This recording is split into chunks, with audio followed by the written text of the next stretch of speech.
이 시간 우리 함께 찬양하심으로 금요기도회를 시작하도록 하겠습니다.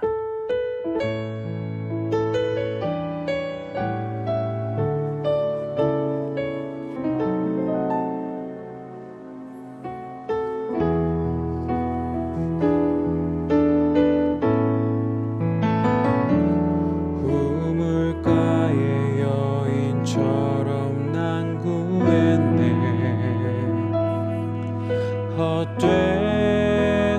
헛된 것들을 그때 주님 하신 말씀 내 샘의 왕 생수를 마셔라. 오 주님 채우소서. 나의 잔을 높이 듭니다. 하늘 양식 내게 채워주소서. 넘치도록 채워주소서. 많고 많은 사람들이 찾았었네. 헛된 것들을 주 안에 감추인 보배 세상 것과 난 비길 수 없네. 오 주님 채우소서. 나의 잔을 높이 듭니다. 하늘 양식 내게 채워주소서. 넘치도록 채워주소서. 내 친구여 거기서 돌아오라. 내 주의 넓은 품으로 우리 주님 너를 반겨 그 넓은 품에 안아주시리. 오 주님 채우소서. 나의 잔을 높이 듭니다. 하늘 양식 내게 채워주소서. 넘치도록 채워주소서. 오 주님 채우소서. 나의 잔을 높이 듭니다. 하늘 양식 내게 채워주소서.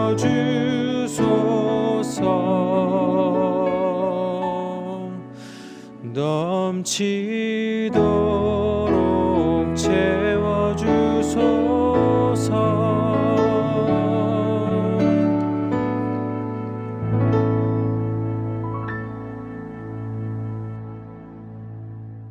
오늘 하나님께서 우리에게 주신 말씀 요한복음 4장 1절에서 26절 말씀입니다. 신약성경 요한복음 4장 1절에서 26절 말씀입니다. 제가 봉독해 드리겠습니다. 예수께서 제자를 삼고 세례를 베푸시는 것이 요한보다 많다는 말을 바리새인들이 들은 줄을 주께서 아신지라. 예수께서 친히 세례를 베푸신 것이 아니요 제자들이 베푼 것이라. 유대를 떠나사 다시 갈릴리로 가실새 사마리아를 통과하여야 하겠는지라. 사마리아에 있는 수가라 하는 동네에 이르시니 야곱이 그 아들 요셉에게 준 땅이 가깝고 거기 또 야곱의 우물이 있더라. 예수께서 길 가시다가 피곤하여 우물 곁에 그대로 앉으시니 때가 6시쯤 되었더라. 사마리아 여자 한 사람이 물을 기르러 왔음에 예수께서 물을 좀 달라 하시니 이는 제자들이 먹을 것을 사러 그 동네에 들어갔음이러라. 사마리아 여자가 이르되 당신은 유대인으로서 어찌하여 사마리아 여자인 나에게 물을 달라 하나이까 하니 이는 유대인이 사마리아인과 상종하지 아니함이러라. 예수께서 대답하여 이르시되 네가 만일 하나님의 선물과 또 내게 물 좀 달라 하는 이가 누구인 줄 알았더라면 내가 그에게 구하였을 것이요 그가 생수를 내게 주었으리라. 여자가 이르되 주여 물기를 그릇도 없고 이 우물은 깊은데 어디서 당신이 생수를 얻겠사옵나이까. 우리 조상 야곱이 이 우물을 우리에게 주셨고 또 여기서 자기와 자기 아들들과 짐승이 다 마셨는데 당신이 야곱보다 더 크니이까. 예수께서 대답하여 이르시되 이 물을 마시는 자마다 다시 목마르려니와 내가 주는 물을 마시는 자는 영원히 목마르지 아니하리니 내가 주는 물은 그 속에서 영생하도록 솟아나는 샘물이 되리라. 여자가 이르되 주여 그런 물을 내게 주사 목마르지도 않고 또 여기 물 기르러 오지도 않게 하옵소서. 이르시되 가서 내 남편을 불러오라. 여자가 대답하여 이르되 나는 남편이 없나이다. 예수께서 이르시되 네가 남편이 없다 하는 말이 옳도다. 너에게 남편 5이 있었고 지금 있는 자도 내 남편이 아니니 내 말이 참되도다. 여자가 이르되 주여 내가 보니 선지자로소이다. 우리 조상들은 이 산에서 예배하였는데 당신들의 말은 예배할 곳이 예루살렘에 있다 하더이다. 예수께서 이르시되 여자여 내 말을 믿으라. 이 산에서도 말고 예루살렘에서도 말고 너희가 아버지께 예배할 때가 이르리라. 너희는 알지 못하는 것을 예배하고 우리는 아는 것을 예배하노니 이는 구원이 유대인에게서 남이라. 아버지께 참되게 예배하는 자들은 영과 진리로 예배할 때가 오나니 곧 이때라. 아버지께서는 자기에게 이렇게 예배하는 자들을 찾으시느니라. 하나님은 영이시니 예배하는 자가 영과 진리로 예배할지니라. 여자가 이르되 메시아 곧 그리스도라 하는 이가 오실 줄을 내가 아노니 그가 오시면 모든 것을 우리에게 알려주시리이다. 예수께서 이르시되 내게 말하는 내가 그라 하시니라. 아멘. 우리가 읽는 이 성경은 한 권이지만 66권의 책으로 엮여져 있습니다. 그런데 여러분 혹시 이 66권의 책 중에 특별히 애정이 가는 책이 따로 있으십니까? 어떤 분은 창세기를 좋아하시고 또 어떤 분은 잠언을 좋아하시고 또 어떤 분은 요한복음을 좋아하시고 저 또한 이 중에 좀 심하게 편애하는 책이 있습니다. 바로 요한복음입니다. 이 요한복음은 제가 이 요한복음을 왜 좋아하는지도 모른 채 좋아하게 되었던 것 같습니다. 그래서 나중에 곰곰이 생각하면서 내가 왜 요한복음을 좋아할까 이렇게 생각해 봤더니 요한복음에는 다른 복음서보다 사람들과 예수님과의 이런 깊은 대화가 많이 있었던 것 같습니다. 요한복음 1장에도 보면 예수님께서 제자들을 부르실 때 그냥 부르신 것이 아니라 그 제자들과 대화하는 내용들이 기록되어 있습니다. 그리고 요한복음 3장에 보면 또 바리새인 니고데모와 대화하는 그 내용들이 참 재미있죠. 그리고 오늘 읽었던 이 요한복음 4장에서는 예수님께서 사마리아에 가셔서 한 여인과 깊은 대화를 나누십니다. 그리고 또 요한복음 13장에서 16장에 보면 예수님께서 제자들에게 마지막으로 설교하는 그런 내용들이 나오는데 그렇게 예수님께서 사람들을 만나서 대화하는 이야기를 읽다가 보면 마치 생생하게 예수님의 음성을 듣는 것 같기도 하고 그렇게 감정이입도 됩니다. 그래서 요한복음을 읽다 보면 다른 복음서보다는 왠지 예수님이 더 가깝게 느껴질 때도 있고 또 나도 나의 고민을 이렇게 예수님께 다 털어놓고 예수님과 이렇게 깊은 대화를 하고 싶은 바람도 생기기 때문에 제가 이 요한복음을 자주 읽게 되는 것 같습니다. 그리고 저뿐만이 아니라 아마 여러분들도 이 바람을 이러한 바람을 모두 다 가지고 계실 것입니다. 그래서 오늘 이 금요일 밤은 예수님의 음성을 듣는 시간이었으면 좋겠다, 이런 생각이 들어서 오늘 이 본문을 여러분들과 함께 나누려고 합니다. 오늘 본문에 나오는 이 사마리아 여인도 우리와 같은 이러한 바람이 있었습니다. 4장 25절을 보면 여자가 이르되 메시아 곧 그리스도라 하는 이가 오실 줄을 내가 아노니 그가 오시면 모든 것을 우리에게 알려주시리이다. 그리스도라 하는 그가 오시면 모든 것을 알려주시리이다. 이 여인은 막연하지만 지금 이 그리스도를 분명히 기다리고 있는 것이죠. 그가 와서 모든 것을 알려주시고 또 해결해 주시고 얽히고 설킨 그 모든 것을 풀어주시리라, 그렇게 기대하고 있었습니다. 다만 자신 앞에 있는 그 예수님이 그 자신이 기다리는 그 그리스도란 걸 모르고 있었죠. 근데 만약에 진짜로 이 여인 앞에 그리스도가 오신다면 무엇을 알려주시기를 기대하고 있었을까요? 그것은 아마도 이 여인의 삶과 관련이 있었을 것입니다. 오늘 본문을 읽다 보면 이 이야기가 2000년 전의 이야기고 또 우리와 많이 떨어진 그 사마리아 땅의 어떤 한 여인의 삶이지만 지금 우리의 고민도 이 여인과 많이 닮았다는 생각을 하게 됩니다. 우리가 이 여인에 대해서 자세히 알 수는 없지만 오늘 본문 가운데 이 여인에 대해서 중요한 몇 가지를 알 수 있습니다. 첫 번째로 우리가 알 수 있는 것은 이 여인도 우리처럼 아주 수고롭고 바쁘고 힘든 일상을 살아갔다는 것입니다. 예수님과 사마리아 여인이 만난 이곳은 야곱의 우물가였죠. 예수님은 유대에서 갈릴리로 가는 길에 이 사마리아에 들린 것이기 때문에 피곤하여서 휴식을 취하려고 앉으신 곳이 바로 이 야곱의 우물가였습니다. 하지만 사마리아 여인에게는 이 우물가는 일터였습니다. 매일매일 물을 길러와야 되고 어쩌면 하루에 한 번이 아니라 여러 번 왔다 갔다 해야 하는지도 모릅니다. 15절에서 이 여인이 이렇게 얘기하죠. 여기 물 기르러 오지도 않게 해달라고 그렇게 이야기하는 걸 보면 꽤 여유로운 삶은 아니라는 것은 분명합니다.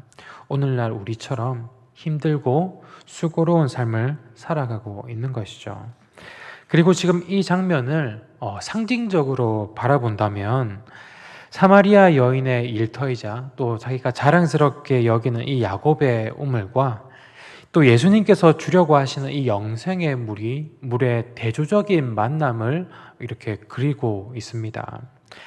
이 사마리아 여인이 매일 가는 이 야곱의 우물은 수고와 행위를 상징합니다.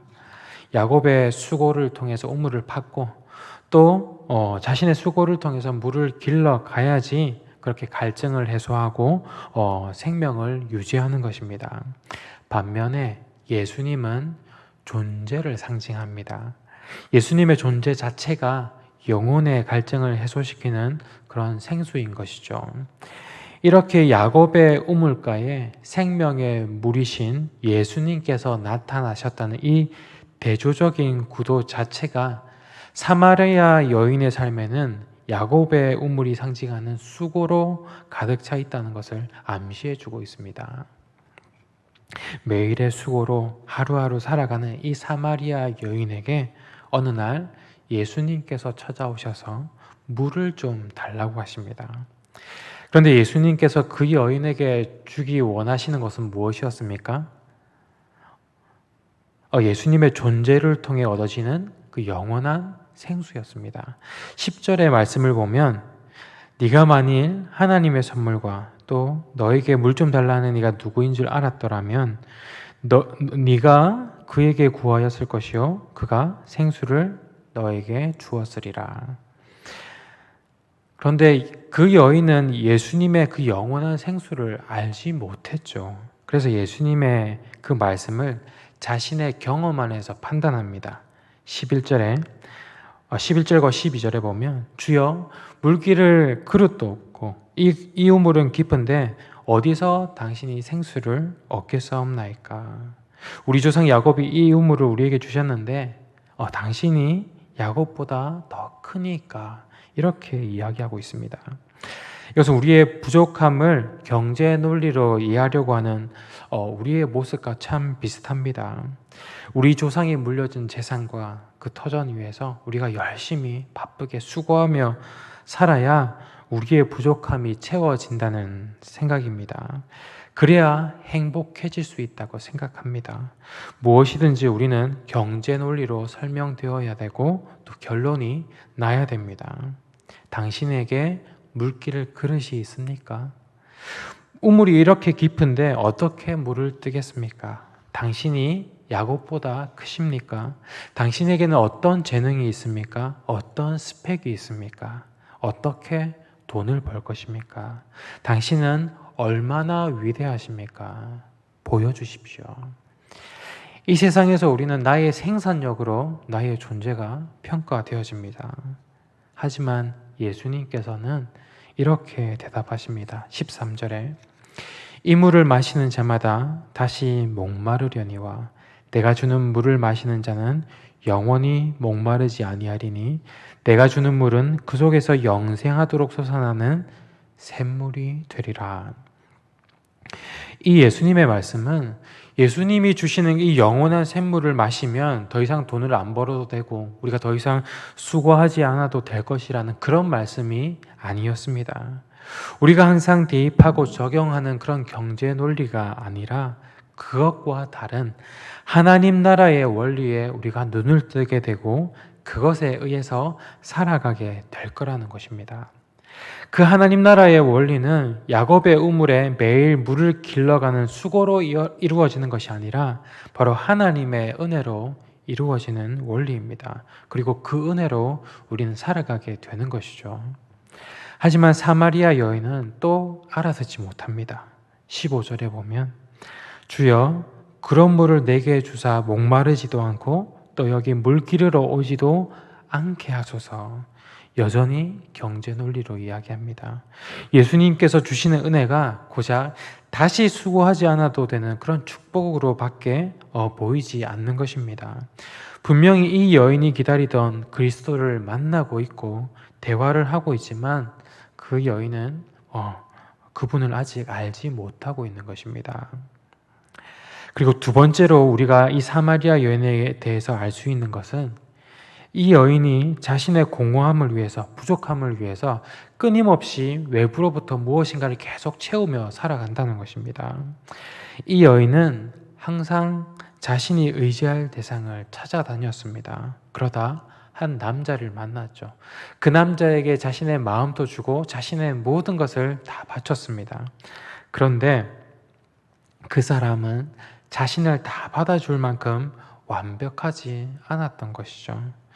여전히 마음속에 깊은 공허함이 찾아왔고 여전히 행복한 삶을 살지 못했습니다. 이 여인은 그 원인을 그 남자의 부족함으로 돌렸습니다. 그래서 더 완벽한 의지할 대상을 찾아다녔습니다. 그래서 또 마음을 주며 의지했지만 잠시 행복하고 잠시 평안하다 말고 또다시 공허함과 불안함이 찾아왔습니다. 그 원인은 또 그 사람이 나의 진짜 짝이 아니다며 또 다른 대상을 찾아다닙니다. 그렇게 5번을 반복하면서 지금은 또 다른 누군가를 의지하며 살아가고 있는 것이죠. 이런 여인에게 예수님은 갑자기 남편을 불러오라고 하십니다. 그런데 그 여인의 대답이 어땠습니까? 나는 남편이 없습니다 였죠. 그동안에 완벽하지 않았던 경험들이 많았기 때문에 이제는 어느 정도 예상할지도 모릅니다. 지금 함께하는 이 남자도 어쩌면 내가 완전히 의지할 수 있는 사람은 아닐 거야. 그래서 예수님도 말씀하시죠. 지금 있는 자도 너의 남편이 아니니 너의 말이 옳도다. 함께 살고는 있지만 그동안의 경험으로 인해서 이제는 이 남자도 완전히 의지할 남편으로 인정하지 못하고 그렇다고 또 혼자 살아갈 자신도 없기 때문에 이상과 현실의 어떤 적정선에서 타협하며 살아가는 것입니다. 그리고 세 번째로 이 여인은 아픔과 상처를 가지고 있었습니다. 민족의 아픔 때문에 생긴 일종의 자격지심, 열등감 이런 것이죠. 이 사마리아 여인은 유대 민족에 대해서 상당히 민감합니다. 예수님께서 물을 달라고 하셨을 뿐인데 이 여인은 9절에서 이렇게 반응했죠. 당신은 유대인으로서 어찌하여 사마리아 여자인 나에게 물을 달라 하나이까? 기본적으로 유대인은 사마리아인들을 같은 이스라엘 혈통이 아니라 혼혈로 보기 때문에 그들을 굉장히 경멸하는 시선으로 바라봤습니다. 유대 민족과 사마리아 민족 간에 오랜 적대감이 있었던 것이죠. 자신을 가치 없는 존재로 보는 그 유대인들의 시선을 알기 때문에 이 여인은 자존감이 낮고 또 예수님의 요구에도 삐딱하게 대답을 했던 것입니다. 그리고 또 하나 유대 민족에 관해서 민감한 부분이 있는데 유대인들은 사마리아인들의 신앙 정체성도 인정하지 않았습니다. 하나님께서 정해주신 예배 장소는 유대 땅에 있는 예루살렘밖에 없다는 것입니다. 사마리아인들도 나름대로 신앙생활을 하면서 예배하며 그렇게 신앙을 지켜갔습니다. 사마리아 땅에 있는 그리심산과 에벨산은 예전에 이스라엘의 조상인 아브라함과 모세가 예배했던 전통이 있는 그런 산이었습니다. 그런데 유대인들은 계속 아니라는 것입니다. 너희가 드리는 예배는 하나님께서 기쁘게 받으시는 예배가 아니야. 너희는 혈통도 섞여 있어서 거룩하지 못하고 너희가 드리는 그 예배 장소에는 하나님이 계시지 않아. 하나님은 예루살렘에서 예배받기로 약속하셨어. 이런 취급을 받으면서 얼마나 위축되고 눌리며 살았겠습니까? 그런 민족의 아픔이 이 여인의 아픔이 되어서 떳떳하지 못한 채 살아가고 또 신앙생활을 하면서도 확신하지 못한 채 그렇게 예배를 드려왔던 것입니다. 그래서 지금 자신의 앞에 있는 이 사람이 자신의 사정을 다 알고 있는 선지자처럼 보이니까 바로 물어보는 것이 바로 이 예배에 관한 문제였습니다. 22절에 보면 우리 조상들은 이 산에서 예배하였는데 당신들의 말은 예배할 곳이 예루살렘에 있다 하더이다. 정말 몰라서 물어보는 걸까요? 확실히 알지 못해서 물어보는 것일 수도 있겠지만 그래서 예루살렘에서 예배 드려야 한다고 하면 어쩌겠습니까? 그 유대인들의 따가운 눈총을 받으면서 예루살렘으로 가서 예배 드릴 수도 없고 그리고 이 잘못되었다고 하는 이 장소에서 계속 또 예배 드릴 수도 없고 이 여인은 이 선지자를 통해서 이곳에서의 예배도 옳은 것이라고 확인받고 싶은 것입니다. 당신은 선지자니까 좀 높은 분이시니까 이 산에서 드리는 예배도 하나님이 받으시는 예배라고 말씀해 주세요. 그러면 우리가 기쁨으로 확신하며 예배 드릴 수 있습니다. 유대인과 사마리아인의 적대감으로 인해서 이 상처로 인해서 신앙까지 흔들리고 있는 것입니다. 매번 자신의 수고로 힘든 삶을 살지만 여전히 다시 목마르고 그래서 이 남자 저 남자 의지하며 그 목마름을 해소시켜 보려고 하지만 여전히 공허하고 그래서 체념하듯 타협하듯 현실에 안주하게 되고 또 자신 안에 있는 이 상처와 아픔 때문에 신앙마저 흔들리는 이러한 삶을 이 여인은 살아왔던 것입니다. 여러분 혹시 이 여인의 삶이 이 여인의 모습이 우리의 모습과 비슷하다고 느껴지지는 않습니까? 지금 이 여인은 고대하던 그리스도를 만나고 있지만 여전히 그리스도를 알지 못합니다. 우리 역시 분명히 예수님을 만났고 지금도 만나고 있지만 그런데 이상하게도 내가 채워지지 않습니다. 예수님은 분명히 다시는 목마르지 않는 생수를 주신다고 하셨는데 나는 여전히 목마르고 영적인 갈증과 메마름을 여전히 느끼고 있는 것입니다. 그래서 어떻게 합니까? 새벽 기도를 나가고 성경을 읽고 성경 공부반을 신청하고 봉사를 하고 그렇게 나의 수고를 통해서 생수를 채우려고 합니다. 때로는 유명하다는 목사님의 설교도 들어보고 또 집회에도 참석해보고 영적 리더들에게 상담을 받으면서 또 여러 사람들을 의지해 보기도 합니다. 그런데 그래도 다 채워지지 않습니다. 잠깐뿐입니다. 오히려 인간적인 모습에 상처를 받을 때도 있습니다. 그래서 우리의 노력으로 되지 않고 영적 리더들을 의지해도 되지 않고 내 마음의 아픔과 쓴뿌리들은 그냥 치유되지 않은 채 우리는 그냥 적당히 적정선에서 타협하며 살아가는 것입니다. 나는 지금 주님을 만나고 있는 것이라고 그렇게 마음을 타협한 채 단조로운 신앙생활을 하게 되는 것이죠. 뭔가 막 해서 안 되는 것보다는 그렇게 생각하는 것이 더 마음이 편하기 때문입니다. 단조로운 신앙생활이 잘못되었다는 것은 절대로 아닙니다. 항상 특별한 일이 일어날 수는 없는 것이죠. 그런데 그렇게 살아가면서 무슨 일이 일어나리라는 그 기대를 접은 채 살아가는 것은 문제가 될 수 있다는 것입니다. 우리가 예수 그리스도를 만났다는 것은 영적으로 나의 진짜 남편을 만났다는 것입니다. 나의 신랑이신 예수님을 만난 거죠. 그런데 예수님께서 주시는 그 영원한 샘물을 우리는 이 사마리아 여인처럼 나의 경험 안에서 해석하고 그 경제의 논리 안에서 바라보고 또 나의 삶으로만 제한하다 보니까 채워지지 않는 것입니다. 만족되지가 않습니다. 채워지지 않으니까 예수님에 대한 큰 기대를 접어버리는 것입니다. 큰 기대를 접었다는 것은 예수님을 나의 완전한 남편으로 인정하지 않고 완전히 의지하지도 않고 그냥 나의 남편이라고 치고 나의 노력으로 살아가고 나의 상처들은 그냥 덮고 살아간다는 것입니다.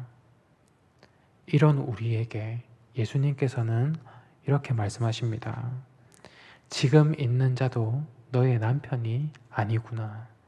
그 말은 나도 너의 남편이 아니구나. 나도 네가 의지했던 여러 사람 중에 하나에 불과하구나. 나의 남편이신 예수 그리스도를 통해서 무슨 일이 일어나리라는 이 기대를 접는 이것이 어쩌면 우리 시대의 가장 큰 고민일지도 모르겠습니다. 우리는 모두 예배에 참석합니다. 그리고 예배는 순서대로 깔끔하게 진행되죠. 그런데 그게 다인 것 같습니다. 그리고 우리는 또 반복되는 일상을 살아갑니다. 우리는 회심하고 그리스도인이 되었습니다. 그리고 이렇게 성장했습니다. 지식에서도 많이 자랐고 성경도 많이 읽었고 설교도 많이 들었습니다. 그런데 이제는 어느 정도 한계에 이르렀고 그래서 나에게 남은 일은 이것을 유지하는 것뿐이라고 그리스도인으로서의 남은 여생은 이렇게 살면 되겠지 이렇게 생각하고 있을지도 모릅니다. 그런데 이것은 그냥 종교 생활인 것이죠. 기독교라고 하는 것은 주님이 나타나시는 그것입니다. 우리의 단조로운 일상 가운데 예상치도 못하게 놀랍게 주님은 우리를 만나 주십니다. 그리고 우리의 삶과 시각을 송두리째 바꿔놓는 그런 말씀을 주시고 우리가 전혀 생각지도 못했던 수준에 우리를 올려놓으십니다. 이것을 위해서 예수님은 그 사마리아 여인을 찾아가셨던 것입니다. 이 만남은 결코 우연이 아니었습니다. 유대에서 갈릴리로 가는 길은 여러 가지가 있었습니다. 그리고 사마리아를 통과해서 가는 길은 일반적인 길도 아니었습니다. 하지만 예수님은 4절에서 말씀하시죠. 사마리아를 통과하여야 하겠는지라. 그리고 예수님은 그 여인에게 말씀하셨습니다. 26절에 너에게 말하는 내가 그라. 내가 바로 그리스도라. 너는 수고하고 다시 목마를 물을 구하지만 나는 너에게 다시는 목마르지 않는 생수를 줄 수 있는데 바로 내가 그라. 너는 이 남편 저 남편 완전한 남편을 찾으며 실망하지만 네가 의지할 만한 완전한 남편이 있는데 바로 내가 그라. 너는 예배할 장소가 이 산이니 저 산이니 찾고 있지만 영과 진리로 참 예배를 할 대상이 있는데 바로 내가 그라. 내가 그리스도라. 예수님께서 사마리아 여인에게 무엇인가 하지 않으셨습니다. 그저 찾아가셨고 내가 그라 말씀하셨습니다. 언제 어느 방식으로 나를 찾아오실지는 모르지만 주님이 정하신 시간에 주님이 정하신 그 방법으로 우리를 꼭 만나러 오실 것입니다. 사마리아를 통과하여야 하겠는지라 내가 너를 꼭 만나야 하겠다. 우리를 만나러 오셔서 다른 어떤 좋은 이야기, 이 세상에 해답을 내어놓으시는 것이 아니라 기적을 보여주시는 것이 아니라 내가 그다. 네가 기다리고 고대하던 그리스도가 바로 나다. 너를 만족시키고 너를 채워주고 너를 치유하는 바로 그다. 우리가 신앙생활을 하면서 알던 그 예수님을 우리가 더 깊이 알고 만나게 되는 것입니다. 이것이 바로 기독교입니다. 따라서 우리는 언제나 기대하고 언제나 열려 있어야 합니다. 언제나 믿음으로 고대해야 합니다. 믿음으로 주님을 고대하되 그냥 고대하는 것이 아니라 첫 번째로 일상에서도 주님을 만나는 것을 고대해야 합니다. 사마리아 여인은 예배를 드리다가 주님을 만난 것이 아니죠. 그냥 일상적인 일, 늘 하던 일을 하고 있을 때 예수님을 만났습니다. 종교개혁을 일으켰던 마틴 루터가 이 원리를 깨닫고 자신만의 방법으로 이렇게 표현하였습니다. 우리가 묵주를 만지작거리며 금식하고 땀 흘리며 기도하는 골방의 수도사만큼이나 청소하는 가정부도 똑같이 주님을 섬기고 알며 그분의 임재를 느낄 수 있다. 이것이 우리 개신교 직업관의 토대입니다. 목사만 거룩한 직업이 아니라 다른 모든 직업들도 거룩한 직업이라는 것이죠. 목사님들만 설교 준비하면서 주님을 만나는 것이 아니라 누구나 출근하는 길에서도 주님을 만날 수 있다는 것입니다. 주님을 만나는 곳은 이 산도 아니고 예루살렘도 아니고 바로 나의 삶의 자리인 것입니다. 그곳에서도 주님을 고대하며 주님을 위해 내 마음이 열려있는 모든 순간순간들이 되시기를 간절히 바랍니다. 그리고 두 번째로 우리는 개인적으로 주님을 만나야 합니다. 이것은 우리의 신앙의 본질적인 부분입니다. 너의 주님도 아니고 우리의 주님도 아니고 나의 주님을 만나야 합니다. 예수님은 사마리아 여인을 혼자 만나셨습니다. 8절에 보면 제자들은 먹을 것을 사러 갔다고 나오지요. 예수님께서 홀로 사마리아 여인과 대화할 수 있는 이런 환경을 만들어 놓으신 것입니다. 우리가 모여서 다 함께 예배를 드리는 이 공예배도 상당히 중요하지만 그런데 이 공예배뿐만 아니라 신앙의 개인적인 요소를 소홀히 해도 우리 신앙에는 문제가 생깁니다. 나의 영이 메마르게 됩니다. 공예배를 참석하는 것으로만 만족하는 그런 신앙이 아니라 나만의 주님을 꼭 만나는 저와 여러분이 되기를 간절히 바랍니다. 특히 지금 코로나 때문에 우리가 모여서 예배할 수 없는 이 시기가 어쩌면 내가 주님을 개인적으로 만날 수 있는 그런 좋은 기회가 될 것입니다. 그리고 세 번째로 고독 가운데 주님을 만나기를 고대하시길 바랍니다. 어떻게 보면 개인적으로 주님을 만나는 것의 연장선상이기도 한데 어느 철학자가 말하기를 정결한 한 인간이 고독 가운데 행하는 어떤 것이다. 이렇게 이야기하기도 합니다. 그런데 지금 이 시대는 고독하기에는 너무나도 시끄럽고 너무나도 바쁜 세상이죠. 혼자 고독의 시간을 가질 수 있는 사람이 몇이나 되겠습니까? 주위는 너무나도 시끄럽습니다. 세상의 온갖 소음이 TV나 인터넷이나 또 스마트폰을 통해서 넘쳐나고 있습니다. 그리고 집에 있으면 식구들 챙겨야 하고 직장에 가면 직원들 또 친구들, 지인들 만나야 하고 또 교회 사람들도 만나야 하고 교제해야 합니다. 우리가 해야 할 것도 참 많고 의무도 참 많습니다. 고독할 틈이 없죠. 그런데 우리는 가만히 있어야 합니다. 우리는 멈춰야 합니다. 그 바쁜 중에도 고독을 선택하고 우리는 생각을 해야 합니다. 소음과 소란이 있는 곳에서 우리는 주님을 만날 수 없기 때문입니다. 제가 우연히 인터넷 글 중에서 천재라 불리는 위인들의 하루 시간표를 본 적이 있는데 그들의 계획표 중에 공통적으로 들어가 있는 것이 있었습니다. 그것이 바로 고독의 시간이었습니다. 시간표에 고독이라는 이름으로 있지는 않았지만 사색하기, 산책하기, 게으름 피우기 이렇게 표시되어 있었습니다. 세상의 지혜를 얻기 위해서도 이런 고독의 시간을 가지고 집중하는데 하물며 우리의 주님의 음성을 듣기 위해서 우리가 다른 것들을 멈추고 더 집중해야 되지 않겠습니까? 혼자만의 시간을 가지기 위해 꼭 힘쓰시는 저와 여러분들이 되기를 간절히 바랍니다. 마귀는 우리를 언제나 속입니다. 우리가 얻어야 할 것들, 회심할 때 이미 다 받았다고 속삭입니다. 이제는 더 받을 것이 없다고. 그래서 애쓸 필요가 없다고. 하지만 사마리아 여인도 우리와 같은 신앙인이었죠. 그런데 예수님은 그 여인을 찾아가셔서 더 많은 것을 주셨습니다. 영원한 생수를 주시고 진짜 남편이 되어주시고 또 참된 예배자가 되게 해주셨습니다.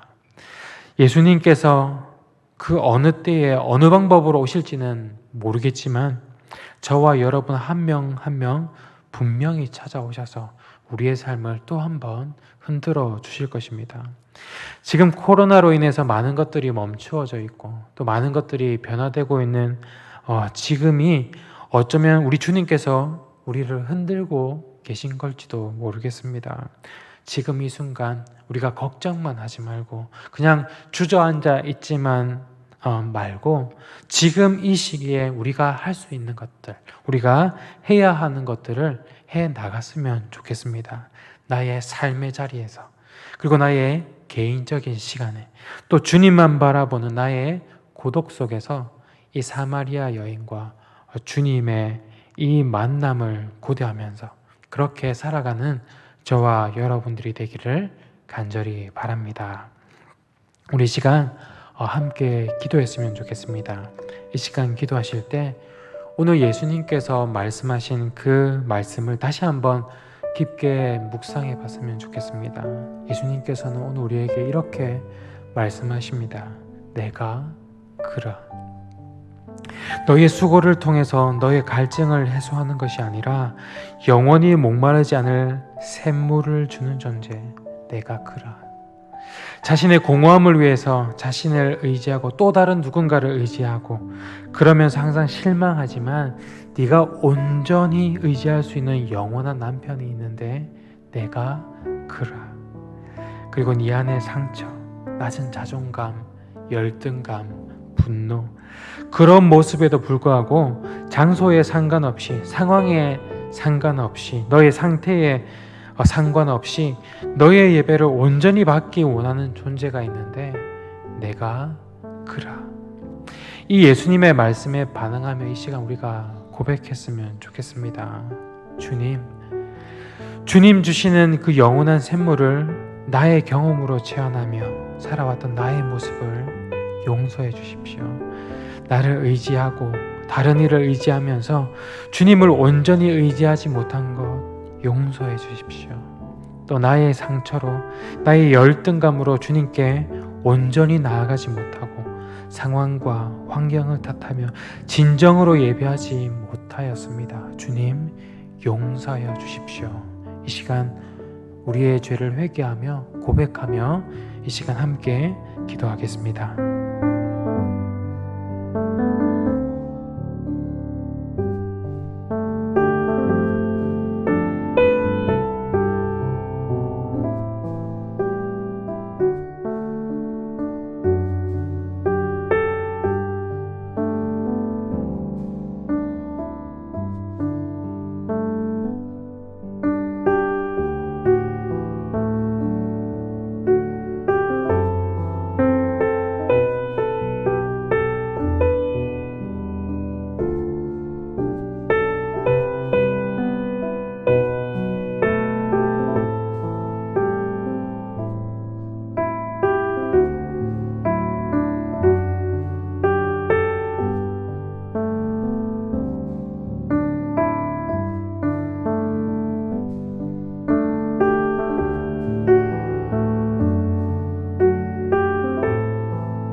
시간 계속해서 기도하실 때 우리 애강교회 모든 성도들이 참된 예배자가 되게 해달라고 이 시간 기도하십시다.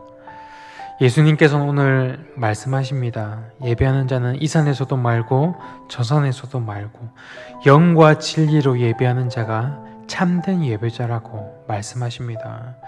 코로나 때문에 우리의 예배 장소가 계속 바뀌기는 하지만 예배 장소보다 더 중요한 것은 바로 예배의 대상입니다.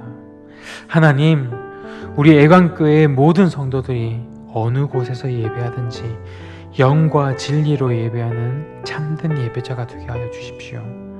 교회에서든지 가정에서든지 일터에서든지 그곳에서 예수 그리스도를 만나고 주님을 경배하는 예배자가 되게 해달라고 이 시간 함께 기도하며 나가겠습니다.